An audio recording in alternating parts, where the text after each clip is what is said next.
बिस्मिल्लाहिर्रहमानिर्रहीम। प्यारे दोस्तों, अस्सलाम वालेकुम।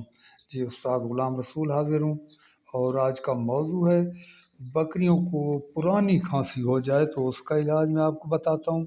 और वीडियो शुरू करने से पहले जो नए दोस्त हैं वो चैनल को सब्सक्राइब कर ले और लाइक का बटन भी दबाएं। प्यारे दोस्तों, खांसी एक तो नॉर्मल आम रूटीन वर्क की होती है। एक खांसी ऐसा होती है कि वो कभी कभार बकरियां खांसी करती करती रहती हैं और उनको कोई और मसाइल नज़र नहीं आता। तो प्यारे दोस्तों, यकीनन उसको बकरियों को जाकर अंदर में फेफड़े कर पर कोई न कोई चीज़ लिपटी हुई होती है, जैसा कि धूल मिट्टी या कोई भूसे का छोटा मोटा कंकरा और ऐसे वैसी कोई न कोई चीज़ छाती पर फेफड़े पर होती है। तब वो कभी कभार अगर दौड़ें तो खांसी करती हैं। अगर वैसे भी उनको खांसी आ जाती है तो उसका मैं आज आपको इलाज बताता हूँ। उसका आपने ये करना है, उसको हम पुरानी पुरानी खांसी कहते हैं। उसको आपने लेना है लेबलाइज करने वाली मशीन, इंसानों वाली। किसी भी डॉक्टर के आपके साथ में किसी डॉक्टर के पास आपको मिल जाएगी।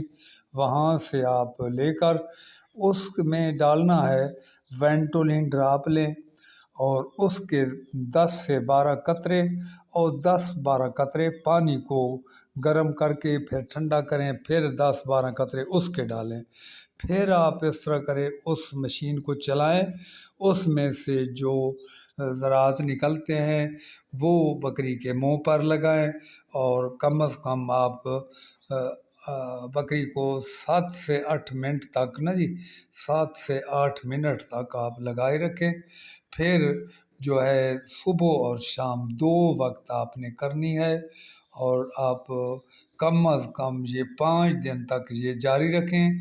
उसके बाद इंशाअल्लाह ताला उसकी खांसी जो है वो दुरुस्त हो जाएगी। जो भी मिट्टी, कोई धूल, कोई चीज़ लिपटी हुई है वो भी पिघल कर हट जाएगी। अगर कोई कट्टर वगैरह होता है जिसे भूसे का कोई ज़र्रा वगैरह, तो वो भी इंशाअल्लाह ताला उससे ऐसे वैसे तरफ वो ज़ाया हो जाएगा। तो प्यारे दोस्तों, अगर आप इस पुरानी खांसी का इलाज करें तो यही इलाज है। और इसके अलावा अगर हम दूसरी मेडिसन पर चलेंगे तो यकीनन फिर हमें जो है इलाज करना होगा कम अज़ कम 1 हफ्ते से 1.5 हफ्ते तक। और वो मैं समझता हूँ आपके कुछ अमाउंट भी लगेगी। इधर ये सस्ता इलाज है तो आप किसी अपने दोस्त डॉक्टर से जो है कुछ दिनों के लिए वो ले सकते हैं।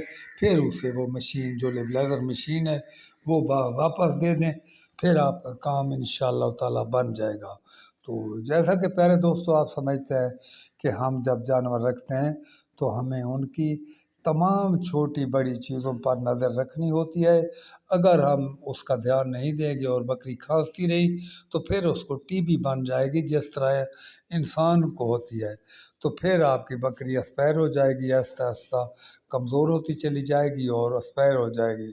तो प्यारे दोस्तों, जो भी आपके जानवर को मर्ज़ हो उसका आप बेहतर है किसी अच्छे से डॉक्टर को दिखाएं और उसकी अच्छी सी को मेडिसन जो भी हो वो इस्तेमाल करके अपने जानवरों की हिफाजत को यकीनी बनाएं। तो प्यारे दोस्तों, अब मैं इजाज़त चाहता हूँ। अल्लाह हाफ़िज़।